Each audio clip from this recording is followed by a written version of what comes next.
اور ہم ہی نے تم کو ابتدا میں مٹی سے پیدا کیا، پھر تمہاری شکل و صورت بنائی، پھر فرشتوں کو حکم دیا کہ آدم کے آگے سجدہ کرو، تو سب نے سجدہ کیا لیکن ابلیس کہ وہ سجدہ کرنے والوں میں شامل نہ ہوا۔ اللہ نے فرمایا جب میں نے تجھ کو بھی حکم دیا تھا تو کس چیز نے تجھے سجدہ کرنے سے باز رکھا؟ اس نے کہا کہ میں اس سے افضل ہوں، مجھے تو نے آگ سے پیدا کیا ہے اور اسے مٹی سے بنایا ہے۔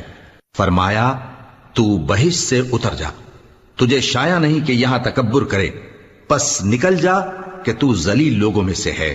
اس نے کہا کہ مجھے اس دن تک مہلت عطا فرما جس دن لوگ قبروں سے اٹھائے جائیں گے۔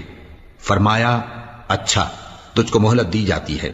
بولا کہ مجھے تو نے گمراہ کیا ہی ہے، میں بھی تیرے سیدھے رستے پر ان کو گمراہ کرنے کے لیے بیٹھوں گا، پھر ان کے آگے سے اور پیچھے سے اور دائیں سے اور بائیں سے غرض ہر طرف سے آؤں گا اور تو ان